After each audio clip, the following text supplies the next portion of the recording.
Hello and welcome to Florida Pulse. I'm Tony Doris, editorial page editor for the Palm Beach Post. I'm here with my counterpart from the Tallahassee Democrat, Byron Dobson. We're hosting a panel discussion today on the Gannett newspaper websites on the state of discrimination in Florida. These days, we often hear the word woke used disparagingly, as if it's wrong to appreciate diversity and to be sensitive to one another's right to be accepted and treated as equals. But clearly, from the constant stream of incidents in Florida and nationwide, from bigoted statements to bullying all the way up the spectrum to violence, not enough of us are woke.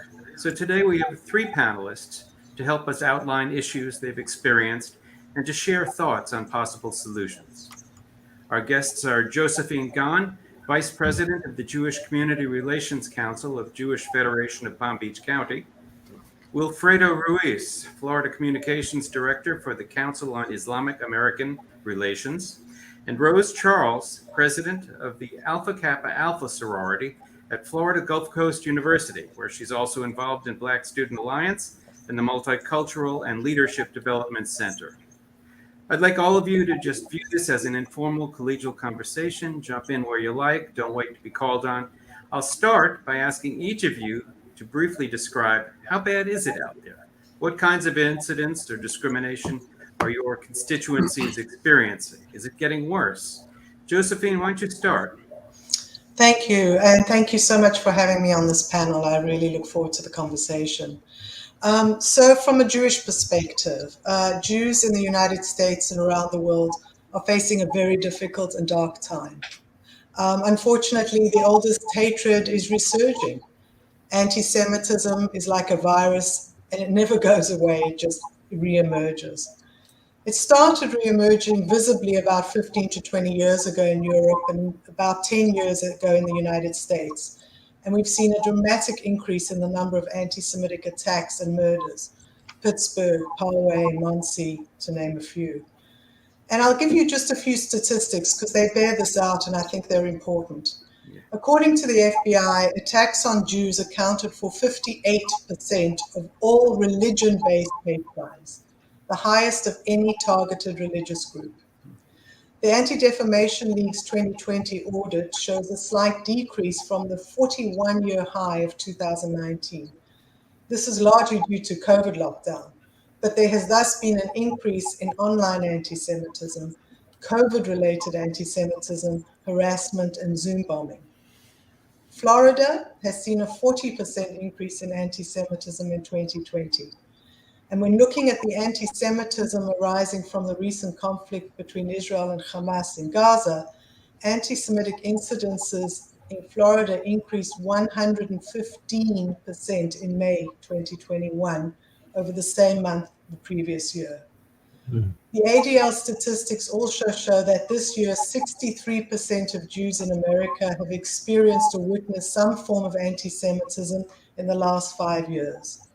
31% have experienced some form of online harassment, and 59% feel Jews are less safe in the United States today than they were a decade ago. Let me cut you off quickly and ask if Wilfredo is seeing similar numbers, a similar increase on the Islamic side. It does, and it compounds because we have our community suffers from significant levels of anti-Muslim and bias incidents and hate crimes. But also you need to compound on top of that they also receive or are victims of hate crimes because they're African Americans, they're Black, because they're dark-skinned Middle Easterns, or because they're Hispanics like me. So you have the level of the religion hate crimes that happen and hate incidents, but also we cannot leave aside that Muslims are Black, Muslims are Hispanics, Muslims are Middle Easterns, Muslims are Africans, and they also suffer that. And a third level of suffering the discrimination and the singularization for being immigrants, a good part of the Muslim community, or descendants of first, second generation of new immigrants to America. Do world events aggravate aggravate that situation when we see immigration coming from Afghanistan or from Syria or from wherever? Do we suddenly find that it impacts on how people respond to Islamics in the United States? Definitely, and also how our community became so prone of being used as a political football. Anytime you see elections approaching, you will see an increase in the mentioning of Muslim communities and Muslims in America because they are targeted by the political class also of our communities. So not only in their neighborhoods, not only by the hate groups that exist and operate. As a matter of fact, in Florida, we have statistics from the Southern Poverty Law Center. The last ones, to be specific, that we have 68 active hate groups identified operating here in Florida. That include anti-Muslims, white supremacists. That, as a matter of fact, this is the most or the crime with the most possibility to affect an American today, as far as an extremist crime, it has been identified by the Department of Justice and the Homeland Security that is the white supremacists. So it is there where should be the focus on our security, but we see that the Muslims keep being referenced at and being used, I repeat, as a political football for in detriment then of what happens and translates in the schools, what translates in the job place, what translates while Muslims are traveling. When we have a government who have not corrected lists that even have toddlers in the list are being banned from traveling. So when you have these deficiencies 20 years after September 11 that mark a high increment in the hate incidents and how the Muslim community was viewed by the rest of the American neighbors, it is very worrisome, and we Okay. think we see things changing, but not perhaps in a level where the services that the Council on American Islamic Relations renders to victims of discrimination, for example, Okay. or immigration, have lower in any sort. On the We'll, contrary. we'll come back to circle back to the political aspects. I wanted to bring Rose into the conversation a little bit and ask. Well, I'd mentioned that you represent a couple of different groups, Rose: Haitian Americans, African Americans, and also you're younger than most of us on this panel today. So. Just curious what you've experienced on campus and among the younger groups. You know, it's funny because sometimes you expect younger people to be a little bit more woke than the adults. But let's hear what you have to say. Okay, so I migrated from Haiti when I was 4 years old, and I became a citizen in 2014. So on campus, I think a lot of the discrimination is based in simply ignorance. To put it quite frankly, there is a lot of, I guess, performatism that also occurs. So, like in being an ally to the Black community, like in times that we have like protests on campus, and versus like personally what some individuals stand for, is like that there's a disparity there. So, for example, if we have a protest, kind of just like protesting some things that we don't agree with that had happened on campus, there will be individuals there that are there to kind of, I guess, save their face, because they represent like larger communities on campus. So I think a lot of like what I've experienced is just a lot of ignorance that I've heard and that has been said to me, my friends, kind of during just like normal social interactions. And I think that's the main thing that is on campus that I see, and being involved in, the Multicultural and Leadership Development Center and Black Student Alliance. I think what like we want to do is kind of just bring forward like that knowledge, or that kind of like just, yeah, I guess knowledge is the best way of kind of like getting rid of a lot of, not getting rid, but educating a lot of ignorance that like we've seen or heard. Do you feel like the atmospherics are different from you because you're in Fort Myers versus Miami? Yes. So I first came to FGCU in 2018, and I grew up in Miami basically my entire life. Like I migrated first to Miami when we came from Haiti, and it was a bit of a culture shock for me. To be quite honest, I originally like heard the term PWI going to FGCU, and for a lot of Black students, like PWI is predominantly white institute. So immediately, for me, I believe like 60% of FGCU is white, and only I believe 6 point something percent of FGCU is Black, the rest, is minorities, Hispanics, Asian, and so for me, it was a bit of a culture shock because I immediately was like searching for like my community, and I found that within Black Student Alliance because there are a lot of incidents where you're surrounded by people who are saying very ignorant things and things that they aren't supposed to be saying, like racial slurs, and trying to justify the reason why they're saying these things. So I immediately knew, I was like, okay, no, I can't be around people who try to justify when they say, certain things, especially racial slurs. So I immediately was like, okay, like where can I find my community, and then where can I like make an impact so that people who are trying to justify why they're saying racial slurs or being ignorant, like finding a way to educate them through programs and events that we put on. Josephine, does the Jewish Federation engage in any kind of education programs to kind of get people, more used to meeting people who aren't like them? Yes, we do. It's very important. It's very much a part of my job, being community relations, is connecting with other groups and other people to educate. Not only to educate about what our community is experiencing, but also to share the burden. Here we are in a panel with an African American woman, Haitian woman. I don't know if you go by African American correctly, actually. I go by Haitian. Haitian, exactly. So that's a whole other conversation, and someone from the Muslim Hispanic community, and we're all talking about hate that we experience. So we need to come together on this. We need to reach out to one another.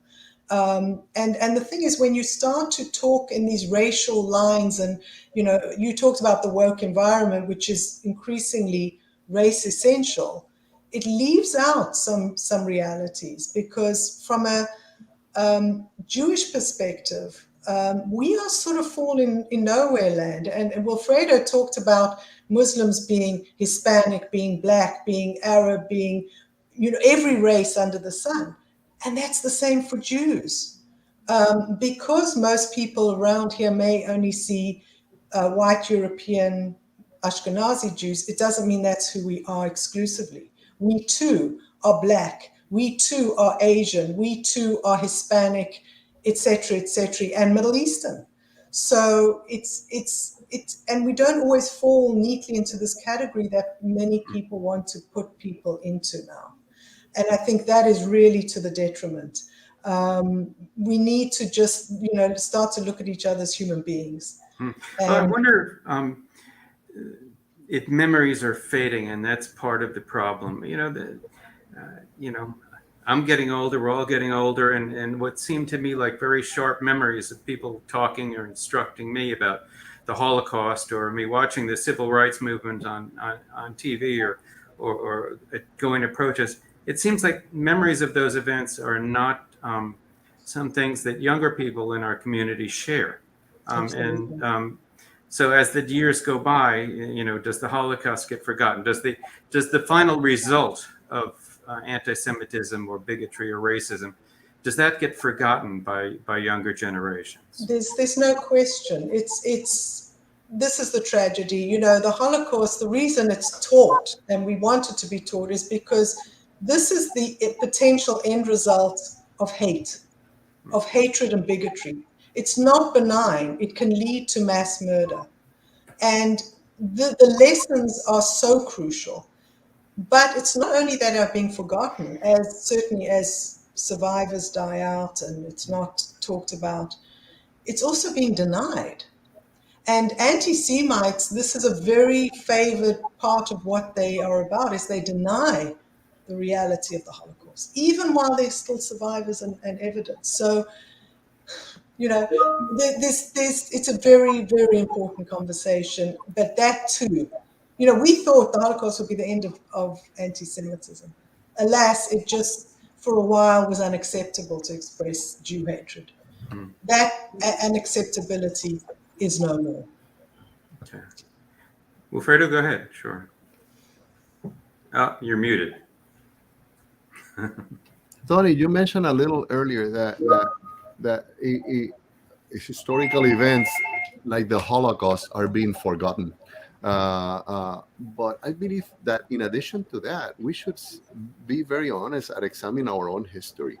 Yesterday, our kids were being taught this benign, beautiful story on how Christianity arrived to the Americas via Christopher Columbus. They are being taught, our school kids, yesterday, today, and this week, that on that version, without addressing anything of the condition, how the conditions changed for Native Americans, and deeper discussions. The same when they lightly address the civil rights struggle in this country and the significance of it, how we just go around the figure, an essential figure, as a matter of fact, of Martin Luther King, and everything goes around, let's celebrate the Martin Luther King Day, without describing the struggles and the things that still need to be corrected to eliminate the institutional racism that exists today in this country. And Florida and all the southern states are excellent examples on how this permeates our education department, our law enforcement, our corporate world, still permeated with this big Confederate flag on it. And this white supremacist tone that affects the Jews, affect the African Americans, affect the Muslims, affect the Hispanics. This is a reality that perhaps have transformed our organizations.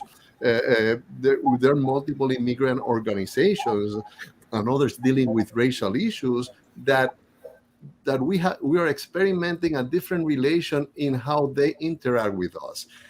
Before it was more just to share and coincide in events. Now we are planning events together. We are meeting together on how to curb the government's intention on limiting our freedom of expression with these new laws about protesting in Florida and many other laws that hinder our freedom of expression. Some of them that some of those freedoms that cost the lives of many Americans, and as a matter of fact, some of them, like the freedom to boycott whoever we want, that Martin Luther King taught all Americans that was an exemplary way of peaceful protesting.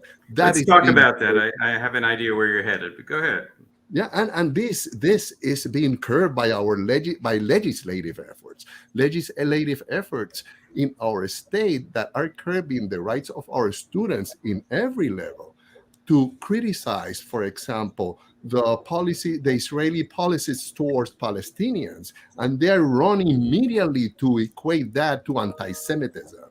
So if you want to boycott any corporation that is assisting the illegal settlements of the Israelis in the West Bank that are internationally recognized as illegal settlements, if you want to boycott one of those companies that are assisting to do that violation of civil rights and human rights freedoms, then you're immediately equated, and you'll see it flooding, organizations jumping on you, or worse, people are being denied the right to have contracts with the government because you're criticizing the state of Israel. Because now we cannot tolerate that rights that cost the lives. So you're equating that with discrimination against Muslims. Josephine, I'd like to hear you explain where you feel you stand on that argument. Yeah, so yes. Obviously, I have a slightly differing opinion, and I'll tell you the distinction between what I believe and I think what Wilfredo is saying is we don't object to anyone's free speech and free rights to do what they will. Here's the problem, And it ties in, you know, I talked about the statistics only about what's going on in terms of anti-Semitism. But what we're facing today, and this takes it to a whole nother level, for Jews, we are getting hatred from multiple sources at one go. And that's sort of what's distinguished anti-Semitism. You know, it's been around, the oldest hatred, but it keeps morphing, it keeps changing. To sort of fit the times. You know, we call it a virus that emerges in times of apparently when the world needs someone to hate. And we all know about the right wing, white supremacist neo-Nazi hate. We're lumped in with everybody else. Everyone else on this panel would be considered untenable to that. But we also get it from other sources. We get it from Islamist extremists, and we're getting it from the left-wing elements in our society as well, both here and in Europe. And the anti-Semitism that's dominating the left, who will deny they're anti-Semites, takes the form of hatred of the state of Israel, and it's translated into hatred of Jews. So I want to make a very clear distinction here between criticizing Israeli policy, government. It's a very difficult, complicated issue in a complicated region. But we without doubt, and I quoted the statistics from May, because May coincided with the conflict between Israel and Hamas. We saw this extraordinary increase in attacks on Jews around the world. So Jews were held responsible for a war that Israel didn't even start, first of all. Jews were attacked. They were attacked on our streets, even in Florida, because of an international conflict. So when Wilfredo talks about being victims of international issues and it's taken out on them here, whether it's events in Europe and travel bans, etc., shocking. But the same thing is happening to Jews. And there is a grave distinction. We need to understand exactly what we're talking about and what forces, when it comes to the discussion about Israel, who are we talking about? Because there are those who are criticizing because they want the best outcome and they want a two-state solution and they want peace in the Middle East and in Israel and the Palestinian people. And there are those who do not. There are But those. are you saying that they shouldn't be able to boycott on issues that they care deeply about because it Sorry, might lead? I missed a big part. Are you saying that they shouldn't be able to boycott on issues that they care deeply about simply because some people will view that as anti-Jewish versus anti-Israel? There's a distinction, and I think the laws that Wilfredo is talking about is when you signal take out one particular country as your target. That the definition of anti-Semitism when it comes to Israel is when you delegitimize the state, when you demonize the state of Israel, and when you hold it to a double standard. So that the only country in the world that you are going to boycott or divest or sanction is the state of Israel. That is the rub and that is the nuance. Wilfredo, how do you respond to that? The response is that Martin Luther King and many others have died in this country precisely to safeguard our freedom of expression. Part of our peaceful freedom of expression is to boycott whomever I want to boycott. Whomever I want to boycott, because that's a means of expression of a peaceful means of expression of protesting. So if you're going to have a law exclusively protecting Israel from that and conditioning, including, and this law is not only in, and there's a series of laws. Some affect the campuses, some affect the contractors. In Texas, for example, a teacher a contracted teacher is already challenging a law that obligated her to sign a document saying she will not be the boycott, divest, or sanction Israel if she wants to get a contract with the state of Texas. That limitations to the freedom of expression that cost the lives of our Americans and African Americans brothers and sisters and Hispanics who marched shoulder to shoulder with Martin Luther King, are freedoms that under no circumstances and for no reason should be taken from us. If you take away any of the peaceful means to protest politically, what are you leaving the people with? You see? And that is what it is essential. But So I if need I to say, criticize Netanyahu and I criticize the policies of the state of Israel that allows hundreds of thousands of people to settle outside the recognized frontiers of Israel and that have been condemned by the international community and been illegal, I don't want anybody in my government sanctioning me because I'm protesting that. So this I do topic think is one that we could talk about for an hour all by but itself. I have to respond to a couple of things. I'm sorry. Quickly. First of all, the laws you talk about do not impinge on your right as an individual to boycott however you want to. It's about contracts with the state, and the state has made those decisions. And who contracts? So that and none of them Who infringe on your contracts with right the state? to Who person. contracts with the state?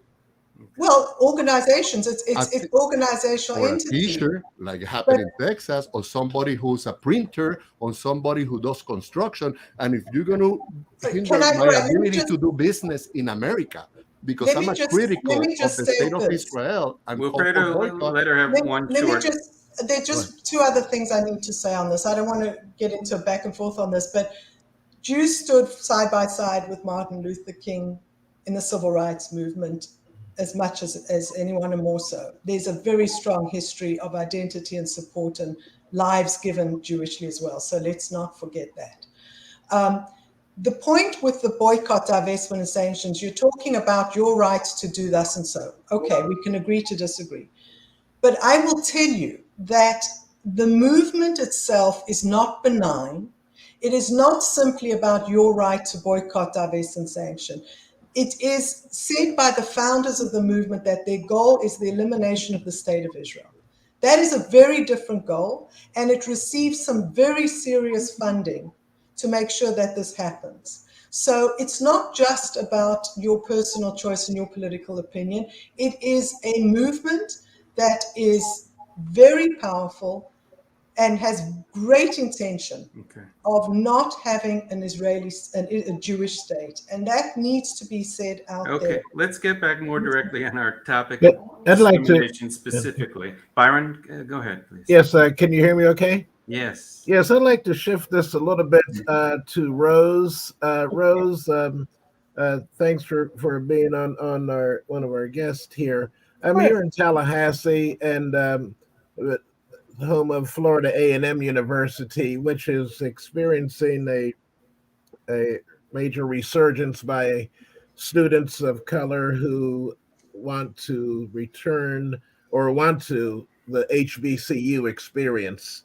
And at the same time, the university is in competition with the other universities in Florida to attract top students that they can. I wanted to ask you, what do you feel that PWIs, the administrators at PWIs, are they aware of the attention about discrimination on campuses, and what are they missing as far as connecting with minority students in particular, or students in general who on the campuses today? Well, I just want to say, in all my years that I've been at FGCU, since fall 18, I've had one Black professor. So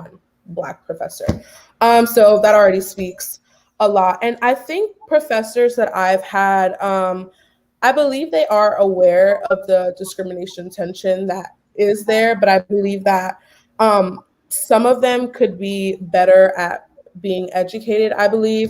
I think FGCU in general does a great job with diversity inclusion trainings and those type of trainings, like with professors and everything. So for the professors that I've personally had, I know that they are aware of the discrimination tensions that are there.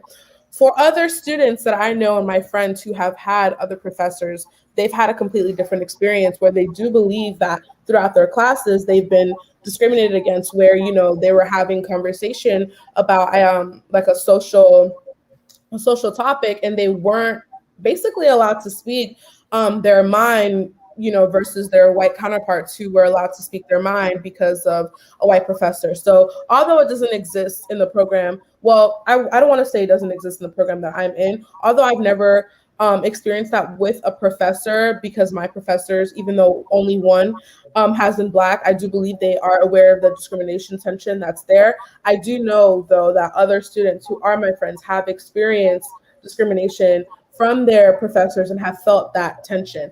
And to answer your question about just kind of PWIs and HBCUs, I think a lot of it is just, for me, originally, like, I wanted to attend an HBCU, and I don't regret my decision in coming to FGCU, because I do believe, like, you're where you're supposed to be. But I know a lot of students do share the sentiment of wanting to be at an HBCU versus a PWI, because I think for Black students on this campus and just Black students in general, sometimes we do feel that, like, just like connection of being with other Black students. So being at an HBCU, we may feel like we have a better opportunity to thrive, and just different opportunities, and of course the opportunity as well to choose an array of Black professors. And although we do have like Black staff at FGC, of course, Black professors, it's different when it's in a completely different environment as like an HBCU. Like, I know one of my friends every day, like,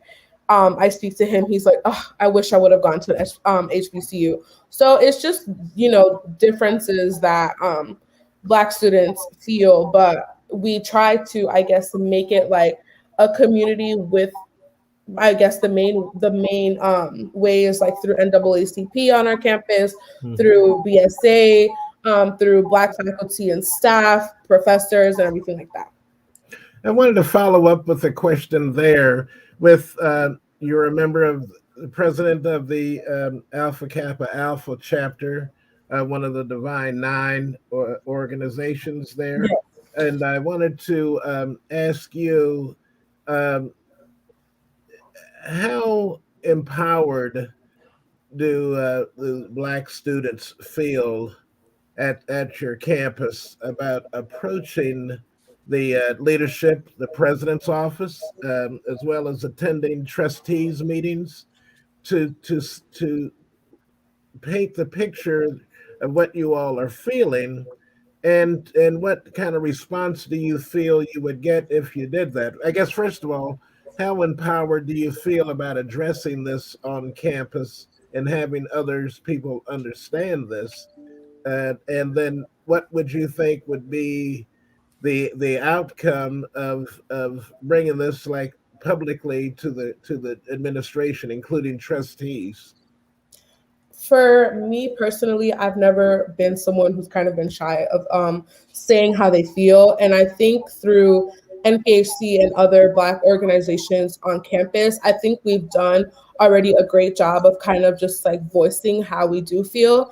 I know that during the protests in the spring, there were, students who were voicing concerns and how we felt on campus. A lot of students from student government, and I believe President Martin was there as well at the protest. And so we've never been shy of kind of just voicing how we feel to Board of Trustees, President, Dean of Students, anyone. And so I think like we're definitely more empowered now that, like the assistant Dean of Students and Dean of Students are both Black. So that is definitely like an empowering factor there. And yeah, like we've never, I don't believe that the Black community on campus has ever been shy and kind of just sharing how they feel to anyone. And we will definitely stick together and make sure that like our voices and our concerns are heard. Thank you. We're getting close to the end on time, so what I'd like to do is ask the three of you panelists to wrap up. Give yourself about a minute to discuss something that gives you hope about what you see out there on the discrimination front. Why don't we start with Wilfredo? Briefly, I just wanted to address an issue that is going on in the Pasco County, and and it gives me hope because it enabled the community to come into a coalition to protect our youth, our students. And what has happened is the Pasco coalition formed with CARE and other civil rights organizations and civic organizations, where we are asking the Department of Education there in Pasco to stop sharing the information to the sheriff department, for the sheriff to stop using that information of our minor students to engage in some kind of criminal predictive or policing. That kind of that is not the purpose of our school records and our students' records. And we don't know if that policy of having our student records shared with any law enforcement department, for the law enforcement department to engage in some kind of criminal or possibility of leaving the school predictive policies is something that it gives me hope, because there are many areas where we can work together and that we are working together, especially to protect those that are the most needed when it comes to losing their civil liberties being affected. Thank you. Josephine? That's the hardest question you just asked, Tony. Actually, optimism. Absolutely, we have to have it. We've got to keep plugging at it. I had comments I would have made about what the plight of Jewish students on campuses is about, because that's pretty dire too. But we'll move to optimism is difficult. This is a 2,000-year-old hate, and clearly we haven't done so well at stopping it thus far. So all we can do is speak out, educate, talk to one another. We all have to. The fact that we're having this forum is so crucial, because it acknowledges the darker side of what's going on in our society. So that's already a start. And if we're open to talking to one another, even if we disagree, we've got to keep talking, because ultimately what starts with us and any of we minorities doesn't end with us. And at stake is our liberal democracy.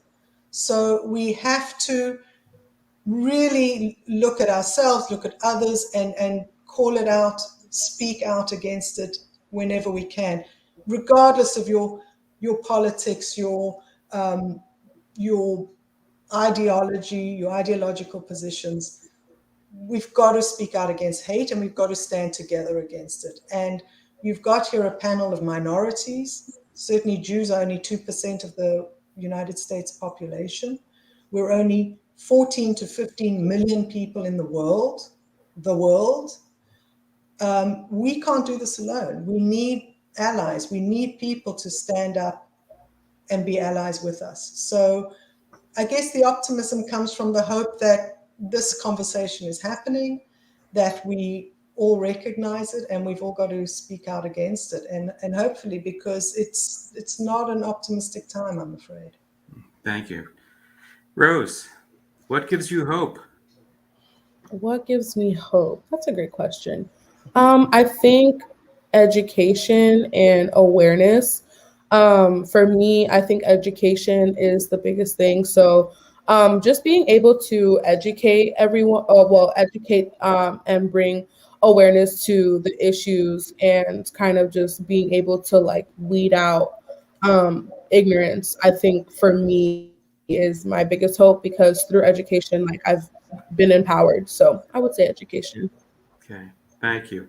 I'd like to thank our guests, Josephine Gahn of the Council of the Jewish Community Relations Council of the Jewish Federation of Palm Beach County, Wilfredo Ruiz, Florida Communications Director for the Council on Islamic American Relations, and Rose Charles, President of the Alpha Kappa Alpha sorority at Florida Gulf Coast University. That's it for us for today. This discussion will be available for later viewing on the websites of the Palm Beach Post, Tallahassee Democrat, and other Gannett newspapers throughout Florida. Thanks for joining us. From the Palm Beach Post, I'm Tony Doris with Byron Dobson from the Tallahassee Democrat. Thank you.